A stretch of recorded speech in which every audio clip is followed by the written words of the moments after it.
balita na dapat malaman at mapanood ng taong bayan at pinag-uusapan ngayon sa mundo ng social media na tila ayaw ipalabas ng bayarang media. Matapos ihayag sa publiko na isa sa tatayong legal counsel ni VP Sara Duterte ay ang kanyang ama na walang iba kundi si dating Pangulong Rodrigo Duterte. Nasa panic mood na di umano ang kampo ng Marcos Romualdez dahil wala pang dating Pangulo sa kasaysayan ng bansang Pilipinas ang naging legal counsel sa Korte Suprema. Maaari di umano itong mangibabaw sa mga headline at ang kanyang paglahok ay gagawing pinakamalaking legal at pangpolitikang kaganapan sa bansa. Maaari di umanong mas pumutok ang publiko sa legal na depensa ni Duterte kaysa merito ng impeachment case laban kay VP Sara Duterte. Tiyak na di umanong mukhang kakabahan at aatras ang ilang mambabatas at Kongreso dahil sa husay at galing ng legal counsel ni VP Sara. Pero bago natin simulan ang balitang politika ngayon sa Pilipinas, kung ikaw ay bago pa lamang sa aming channel, ay please huwag kalimutang mag-subscribe at i-click ang notification bell. Huwag din kalimutang mag-like para mas maging updated ka palalo sa lahat pa ng bago naming mga upload.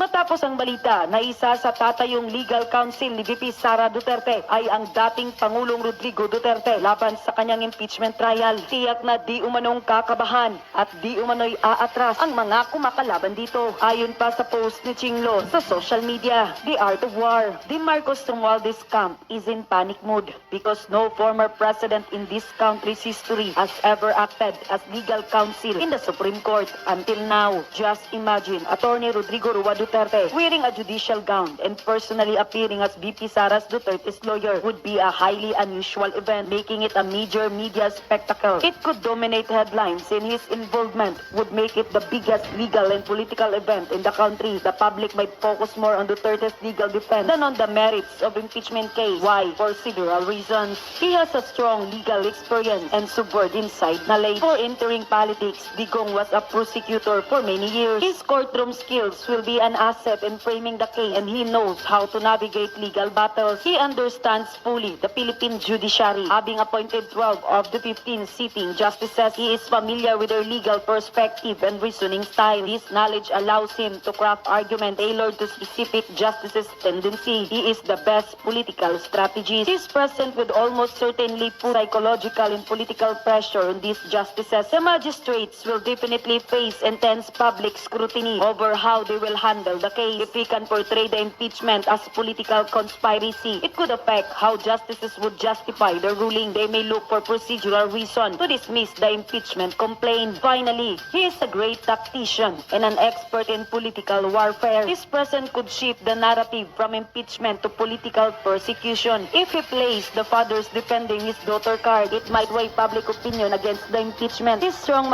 image and direct confrontational style could put pressure on judiciary. In the end, the justices may hesitate to issue unfavorable ruling for fear of political backlash. Lesson: if you know the enemy and how yourself, you need not fear the result of 100 battles. Sun Tzu. Unquote. Matapos lumabas ang balitang ito, ay hindi naman nakapagpigil ang taong bayan sa mundo ng social media na magbigay ng kanilang mga komento at hinaing sa usaping ito. At ayon pa sa kanila, excited na ang taong bayan sa mangyayaring pagdinig sa Senado tungkol sa kasong impeachment na yan, lalo na't ang mga magagaling at veteranong abogado pa ang haharap mga mambabatas na mukhang mga wala ng alam sa batas. Laro pa sa sikat ng araw at obvious na talagang pamumulitika lang ang lahat na yan para lang maupo na si Tamba sa pagka-Vice President. Mas mabuti pang wag na lang kayong sumunod sa utos niya at tumatras na lang kayo at ang Kongreso habang may panahon pa, dahil tandaan ninyo, ang pagsisisi ay laging nasa huli. Ito na ang pinakaantay ng taong bayan. Tapusin na ninyo yung usaping walang kwentang impeachment na yan. Hindi yan mananalo sa mga abogado ni VP Sara, lalong-lalo na si former President Duterte pa ang haharap sa kanila. Mapapahiya lang kayong lahat at malalampaso lang kayo. Kaya hanggat hindi pa nangyari yan, mas mabuti pang umatras na kayo sa pagdinig para hindi kayo mapahiya. Iyan na, magkaalaman na at magkalabasan na talaga ng baho. Paniguradong atras sa mga mambabatas na iyan at ang Kongreso dahil tiyak na lalampasuhin sila ng dating Pangulong Rodrigo Duterte gaya na nangyari sa Kongreso na halos lahat napatameme sa mga matinding sagot ng dating Pangulo. Tiyak na may iiyak ng mga iyan. Unquote.